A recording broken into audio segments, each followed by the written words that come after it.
മഹാനായ ഇമാമുന ശാഫിഈ റഹ്മഹുല്ലാ മഹാൻ പറഞ്ഞു, ലൈസൽ ഇൽമു മാ ഹുഫിദ് അൽ ഇൽമു മാ നഫഅ. പഠിച്ചു മനഃപ്പാഠമാക്കി ഓർമ്മയിൽ സൂക്ഷിക്കുന്നതല്ല വാസ്തവത്തിൽ ഇൽമ്. അതൊക്കെ വിഷയങ്ങളാണ്. വിഷയങ്ങൾ കിതാബുകളിലുണ്ടാകും, വിഷയങ്ങൾ ഏടുകളിലുണ്ടാകും, അതേപോലെ മനസ്സുകളിലും സൂക്ഷിക്കപ്പെടും. ഓർമ്മശക്തിയുള്ളവർക്ക് അതൊക്കെ സൂക്ഷിക്കാൻ കഴിയും. അതല്ല ഇൽമ്. അൽ ഇൽമു മാ നഫഅ. ഉപകാരപ്രദമായത് ഏതാണോ അതാണ് ഇൽമ്. അല്ലാത്ത ഇൽമിൽ നിന്നും അല്ലാഹുവിൻ്റെ റസൂല് കാവലിനെ തേടുകയാണല്ലോ ചെയ്തിട്ടുള്ളത്. പടച്ചവനെ അത്തരം ഇൽമിൽ നിന്ന്, ഉപകാരം ചെയ്യാത്ത ഇൽമിൽ നിന്ന് കാവൽ തേടുന്നു എന്നാണ് അഷ്റഫുൽ ഖൽഖ് സ്വല്ലല്ലാഹു അലൈഹി വസല്ലം തങ്ങൾ പ്രാർത്ഥിച്ചത്. ഉപകാരപ്രദമായ അത്തരം ഇൽമ്, ആ ഇൽമിൻ്റെ ഉപകാരത്തിൻ്റെ മാർഗങ്ങളും ഉപകാരത്തിൻ്റെ സാമ്പിളുകളും അതിൻ്റെ നിദർശനങ്ങളുമാണ് നമ്മളിവിടെ കണ്ടുകൊണ്ടിരിക്കുന്നത്. ഈ പരിപാടിയുടെ ഏറ്റവും പ്രധാനപ്പെട്ടത് ഷഹാദ വിതരണമാണ്. അതുപോലെ നാടൻ ദർസിൽ പഠിച്ചിട്ടുള്ള, വിവിധ തലങ്ങളിൽ ജീവിച്ചു കൊണ്ടിരിക്കുന്ന പൗരന്മാർക്ക് ദർസിൽ പഠിച്ചു, സമയത്തിനനുസരിച്ച് ക്രമീകരിച്ച ദർസുകളിൽ സംബന്ധിച്ചു എന്നതിൻ്റെ പേരിൽ പ്രോത്സാഹനമായി മെമൻറ്റോകൾ വിതരണം ചെയ്തു. ഇതൊക്കെയാണ് ഈ പരിപാടിയുടെ ഏറ്റവും പ്രധാനപ്പെട്ട ചടങ്ങ്. പക്ഷേ ഏറ്റവും അരോചകമായതും കാഴ്ചക്കാർക്കും പ്രേക്ഷകർക്കും സഹിക്കാൻ കഴിയാത്തതും അതാണ് പോകുന്ന നേരം. ഓരോരുത്തരിങ്ങനെ വന്നു പോകുന്ന നേരം. ഓരോരുത്തരും വാങ്ങുന്നവർക്ക് ഇത് സന്തോഷമാണെങ്കിലും കാണുന്നവർക്ക് ഇത് കഴിഞ്ഞു കിട്ടിയെങ്കിൽ എന്ന് വരും. ഇതൊരു 10-60 ആളെ ആയുള്ളൂ. 100-150 ഒക്കെ ഉണ്ടാവും കോളേജുകളിൽ ഇങ്ങനെ ഷഹാദ കൈപ്പറ്റുന്നവർ. വളരെ വലിയ പ്രയാസകരമായ ഒന്നാണത്. എങ്കിലും ഇത് ലഭിച്ച പണ്ഡിതന്മാരെ സംബന്ധിച്ചിടത്തോളം അവരുടെ ജീവിതത്തിലെ ഒരു നല്ല അനുഭവമാണിത്. പണ്ഡിതന്മാരുടെയും സാദാത്തുക്കളുടെയും മുമ്പിൽ വച്ച് അവർ പഠിച്ച അറിവിൻ്റെ സർട്ടിഫിക്കറ്റ് അവരുടെ ഉസ്താദുമാരുടെ ആശീർവാദപ്രകാരം നിശ്ചയിക്കപ്പെട്ട മശായിഖുമാരിൽ നിന്ന്, പണ്ഡിതന്മാരിൽ നിന്ന് കൈപ്പറ്റുക എന്നത് ജീവിതത്തിൽ ലഭിക്കുന്ന മഹത്തായ ഒരനുഗ്രഹമാണ്. ഈ അനുഗ്രഹങ്ങളിലെല്ലാം നമ്മൾ ചിന്തിക്കേണ്ടത്, കിട്ടിയ അറിവ്, ലഭിച്ച അറിവ്, ആ അറിവുകൾ വർദ്ധിപ്പിച്ചുകൊണ്ടിരിക്കുന്നതാണ് ശരിക്കും അഷ്റഫുൽ ഖൽഖ് സ്വല്ലല്ലാഹു അലൈഹി വസല്ലം തങ്ങൾ പ്രത്യേകം നിർദ്ദേശിച്ചിട്ടുള്ള കാര്യം. അങ്ങനെ വരുമ്പോഴാണ് അറിവ് കിട്ടിയതിൻ്റെ അടിസ്ഥാനത്തിൽ അറിവ് കിട്ടിയയാൾ സ്വന്തത്തെ പാഴാക്കുകയും സ്വന്തത്തെ വെറുതെയാക്കുകയും സ്വന്തത്തെ നാശപ്പെടുത്തുകയും ചെയ്യുന്ന വിന വരാതിരിക്കുക. മഹാനായ ഇമാം മാലിക് ഇബ്നു അനസ്, ഇമാം ദാരിൽ ഹിജ്റ, ഇമാം മാലിക് ഇബ്നു അനസ് റളിയല്ലാഹു അൻഹു തങ്ങളവരുടെ ശൈഖാണ് റബീഅത്ത് റളിയല്ലാഹു അൻഹു. ഈ റബീഅത്ത് എന്നവർ പറഞ്ഞു, ലാ യംബഗി ലിമൻ ഇൻദഹു ശൈഉൻ മിനൽ ഇൽം അൻ യുദീഅ നഫ്സഹു.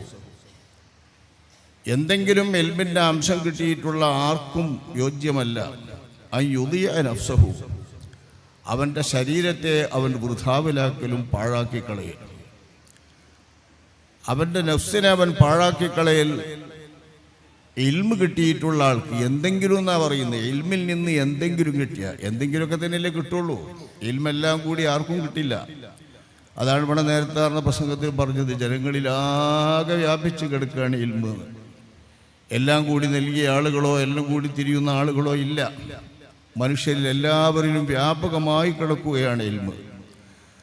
ആ ഇൽമിൽ നിന്ന് എന്തെങ്കിലും ഒന്ന് അഷ്റഫുൽ ഖൽഖ് സ്വല്ലല്ലാഹു അലൈഹി വസല്ലമ തങ്ങളിലൂടെ അല്ലാഹു തആല സമ്മാനിച്ചിട്ടുള്ളതും ഇറക്കിയിട്ടുള്ളതും അവതരിപ്പിച്ചിട്ടുള്ളതുമാണ് ഇൽമ്, വെളിച്ചമായ ഇൽമ്. ആ ഇൽമിൽ നിന്ന് എന്തെങ്കിലും ഒന്ന് കിട്ടിയിട്ടുള്ള ആൾ അയാൾ അയാളുടെ നഫ്സിനെ പാഴാക്കരുത്, അത് ശരിയല്ല എന്ന് മഹാനായ റബീഅത്ത് എന്നവർ ഉപദേശിച്ച ആ ഉപദേശം മഹത്തുക്കളായ പണ്ഡിതന്മാർ, ഇത് സഹീഹുൽ ബുഖാരിയിലുള്ള ഒരു വചനമാണ്. ഈ സഹീഹുൽ ബുഖാരിയുടെ വ്യാഖ്യാനത്തിൽ ഇമാമുൻ നവവി റളിയല്ലാഹു അൻഹു തങ്ങളവർകൾ തൻ്റെ ശറഹിൽ തന്നെ, സഹീഹുൽ ബുഖാരിക്കുള്ള തൻ്റെ ശറഹിൽ തന്നെ ബഹുമാനപ്പെട്ടവർ ഇതിനെ വിവരിക്കുന്നത് രണ്ട് ആശയത്തിലാണ്. ഒന്ന്, ഇൽമിൽ നിന്ന് എന്തെങ്കിലും കിട്ടുന്ന ആൾ, ഒരു ഭാഗം ഇൽമിൻ്റേത് അയാൾക്ക് കിട്ടി, ഇതിനെ ഉയർത്താനും പ്രകാശിപ്പിക്കാനും വളർത്താനും പറ്റും. അങ്ങനെ ഒരു ഇൽമിൻ്റെ സ്വാഹിബായി, ആലിമെന്ന് വിശേഷിപ്പിക്കാൻ പറ്റുന്ന ആളായി താൻ മാറും എന്ന നിലയിൽ ഇൽമ് ലേശം കിട്ടിയിട്ടുള്ള ആരും അതിനുള്ള അടയാളങ്ങൾ പ്രത്യക്ഷപ്പെട്ടുകൊണ്ട് കഴിഞ്ഞാൽ ഇതിനെ പൂർത്തീകരിക്കുകയും തികക്കുകയും കുറ്റമറ്റതാക്കുകയും ചെയ്യാൻ അയാൾ പരിശ്രമിച്ചുകൊണ്ടിരിക്കണം. അയാളുടെ അന്വേഷണം അയാൾ നിർത്താൻ പാടില്ല. ഇതാണ് സ്വന്തത്തെ പാഴാക്കി കളയുക എന്നതിൻ്റെ സാരം. കിട്ടിയ ഇൽമു കൊണ്ട് പൊരുത്തപ്പെട്ട് പഠിച്ചതൊക്കെ പഠിച്ച് പിന്നെ പുതിയതൊന്നും പഠിക്കില്ല എന്ന് പറഞ്ഞില്ലേ, ആ രീതിയിൽ പിന്നെ പഠിക്കാൻ ഒരു അന്വേഷണത്തിനും തിരിയാതെ കിട്ടിയത് കെട്ടിപ്പൂട്ടി വെച്ചുകൊണ്ട് അറിവ് കിട്ടാനും അറിവാളനാകാനും പറ്റും എന്ന് മനസ്സിലാവുകയും ബോധ്യപ്പെടുകയും. അതെങ്ങനെയാണ് മനസ്സിലാകുക? അത് മനസ്സിലാകുന്നത് ഇമാമുകൾ വിവരിക്കുന്നത് നല്ല ഗുണകാംക്ഷിയായ ഗുരുവിനെ കിട്ടുക, അദ്ദേഹത്തിൽ നിന്ന് പഠിക്കുന്നതൊക്കെ മനസ്സിലാകുക, തിരിയുക. അങ്ങനെ തിരിഞ്ഞു വരുന്നുണ്ട് എന്ന് കണ്ടാൽ അയാൾക്ക് ഇൽമു വഴങ്ങും, അയാൾ അറിവാളനായി മാറും. കഠിനാധ്വാനം ചെയ്താൽ അയാൾക്ക് ഇൽമു കിട്ടും. റാഹത്ത് കൊണ്ടൊരിക്കലും ഇൽമു നേടാൻ കഴിയില്ല. മഹാനായ മുഹദ്ദിസീങ്ങളിൽപ്പെട്ട യഹ്യ ഇബ്നു അബീ കസീർ എന്നവർ, താബിഈങ്ങളിൽപ്പെട്ട യഹ്യ ഇബ്നു അബീ കസീർ എന്നവർ പറഞ്ഞ ഒരു വാചകമുണ്ട്, ലാ യുസ്തതാഉൽ ഇൽമു ബിറാഹത്തിൽ ജിസ്മ. സ്വഹീഹ് മുസ്ലിം നിവേദനം ചെയ്തിട്ടുള്ള വാചകമാണിത്. ശരീരത്തിന് റാഹത്തെടുത്തുകൊണ്ട് ഇൽമ് വാങ്ങാനും ഇൽമിനെ വഴങ്ങാനും ഒരിക്കലും സാധ്യമല്ല. ഇൽമു വഴങ്ങണമെങ്കിൽ, ഇൽമൊരാൾക്ക് ലഭിക്കണമെങ്കിൽ ശരീരത്തെ കഠിനാധ്വാനം ചെയ്തുകൊണ്ട് വിഷമിപ്പിക്കുകയും അതിനായി അയാൾ സമർപ്പിതനാവുകയും വേണം. സമർപ്പിതരാകാത്തവർക്കൊന്നും ഇൽമു ലഭ്യമല്ല. അങ്ങനെ സമർപ്പിതരാകാനും പരിശ്രമിച്ചുകൊണ്ട് ഇൽമിനെ വളർത്താനും ശ്രമിക്കാതെ ഒരാൾ നിന്നാൽ അയാൾ അയാളുടെ നഫ്സിനെ പാഴാക്കി കളയുക, വൃഥാവിലാക്കി കളയുക, വെറുതെയാക്കി കളയുക. കിട്ടിയ ഒന്ന് അതതിൻ്റെ വഴിക്ക് ചെലവഴിക്കാതെ അതിനെ അങ്ങനെ തന്നെ ഇടുക എന്നാണ് ഈ പറഞ്ഞ സാധാരണ ഈ വാചകത്തിൻ്റെ അർത്ഥം. ഇതനുസരിച്ച് തികച്ചു പഠിക്കാനും കൂടുതൽ പഠിക്കാനും മെനക്കെടാതിരിക്കുക എന്ന് പറയുന്നത് ഒരിക്കലും യോജിപ്പല്ല എന്നാണ് ഒന്നിൻ്റെ അർത്ഥം.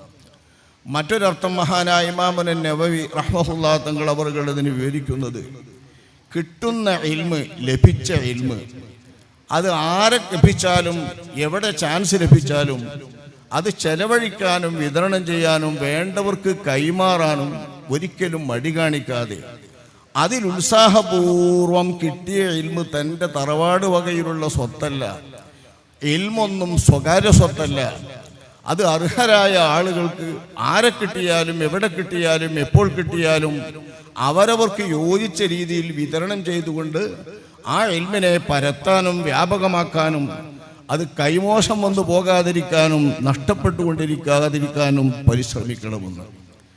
ഏത് അറിവാളനും ആ അറിവാളനും മരിച്ച് മണ്ണിൽ കുഴിക്കപ്പെടുന്നതോടുകൂടെ, മറമാടപ്പെടുന്നതോടുകൂടെ അയാളുടെ അറിവ് അയാളോടൊപ്പം മൂടപ്പെടുകയാണ്, മണ്ണിൽ മൂടപ്പെടുകയാണ്. നമുക്കറിയാലോ, ഖബറടക്കപ്പെടുകയാണ്. അയാളുടെ അറിവുകൾ പിന്നെ വരുന്നില്ല, അയാളുടെ അറിവുകൾ അതോടുകൂടെ മറമാടപ്പെടുകയാണ്. ഇത്തരം അറിവുകൾ ഹയാത്തു കാലത്ത് ലഭ്യമാകുന്ന അവസരം കിട്ടുമ്പോൾ ഏതെല്ലാം വിതരണ രൂപത്തിൽ അതിനെ വിതരണം ചെയ്യാൻ കഴിയുമോ അങ്ങനെ വിതരണം ചെയ്തുകൊണ്ട് അതിനെ പരത്താനും വ്യാപിപ്പിക്കാനും അള്ളാഹു തന്ന അമാനത്താണിതെന്ന് മനസ്സിലാക്കിക്കൊണ്ട് ആ അമാനത്തിനെ അതിൻ്റെ യഥാർത്ഥ അവകാശികൾക്കും അതർഹിക്കുന്ന അള്ളാഹുവിൻ്റെ അടിയങ്ങൾക്കും കൈമാറുന്നതിലുള്ള തൻ്റെ ദൗത്യം, ധർമ്മം നിറവേറ്റാൻ, ഇതാണ് ഇൽമു കിട്ടിയ ആൾക്കുള്ള അമാനത്ത്. ഇൽമു കൊണ്ടുള്ള അമലെന്നതിൻ്റെ പ്രധാന ഭാഗവും ഇത് തന്നെയാണ്. ആ ഇൽമിനെ, ഇൽമിൻ്റെ അഹ്ലുകാരെ കിട്ടിയാൽ അവർക്ക് നൽകുക, അഹ്ലുകാരല്ലാത്തവരിൽ നിന്നും ആ ഇൽമിനെ ഭദ്രമായി സൂക്ഷിക്കുക, നാശപ്പെടുന്ന ഇടങ്ങളിൽ നിന്നും ആ ഇൽമി വിതരണം ചെയ്യാതിരിക്കുക, അർഹന്മാരായിട്ടുള്ള ആളുകളെ കിട്ടിയാൽ നിറം നോക്കാതെ അവർക്ക് ഇൽമി വിതരണം ചെയ്യുക. ഈ പറയുന്ന കാര്യം നിർവഹിച്ചുകൊണ്ടിരുന്നില്ലെങ്കിൽ അയാളെ പാഴാക്കിയവനാകും, അയാളെ വൃഥാവിലാക്കിയവനാകും എന്നാണ് ഇമാമുൻ നവവി റളിയല്ലാഹു അൻഹു തങ്ങൾ അവർകൾ ഇതിനെ വിശദീകരിക്കുന്ന രണ്ടാമത്തൊരു വ്യാഖ്യാനം.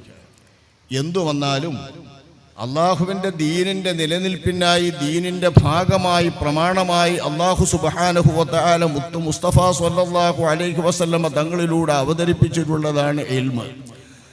ആ ഇൽമിൽ നിന്ന് കണ്ടെത്തിക്കൊണ്ട് നമ്മുടെ ഫുഖഹാവും ഇമാമികളും അവരുടെ ഗാഢമായ പരിശ്രമങ്ങൾ കൊണ്ട്, അധ്വാനങ്ങൾ കൊണ്ട്, അവരുടെ മനസ്സിൽ വിരിയുന്ന തെളിയുന്ന അള്ളാഹുവിൻ്റെ ഭാഗത്തിൽ നിന്ന് പഠിച്ച ഇൽമിൻ്റെ വെളിച്ചത്തിൽ ലഭ്യമാകുന്ന തരത്തിലുള്ള ഇൽമുകൾ ക്രോഡീകരിച്ചതും വഹയിൻ്റെ ഇൽമു തന്നെ, അഷ്റഫുൽ ഖൽഖ് സ്വല്ലല്ലാഹു അലൈഹി വസല്ലമ തങ്ങളാൽ അവതരിപ്പിക്കപ്പെട്ട ഇൽമു തന്നെ. അത്തരം ഇൽമുകൾ കൈമാറ്റം ചെയ്യപ്പെടുകയും അത് പാഴാക്കാതിരിക്കുകയും അതേപോലെ തന്നെ ആ ഇൽമു വർദ്ധിപ്പിച്ചുകൊണ്ട് ഇൽമു ഏറ്റി ലഭിക്കുന്നതിന് വേണ്ടിയും എന്ത് വിഷയങ്ങളും ഏത് വിഷയങ്ങളിലും അവനവന് അറിവുകൾ, ഇപ്പോൾ പറഞ്ഞല്ലോ ജമീഉന്നാസിൽ നിന്ന്, ആ വിധത്തിൽ തന്നെ കിട്ടാവുന്നിടങ്ങളിൽ നിന്നൊക്കെ പണ്ഡിതനാണോ പാമരനാണോ കച്ചവടക്കാരനാണോ കൃഷിക്കാരനാണോ എന്നൊക്കെ നമ്മൾ അറിവ് തേടുമ്പോൾ അറിവ് തേടുന്നവൻ തൻ്റെ ജോലിയെക്കുറിച്ച് ചിന്തിക്കാൻ പാടില്ല.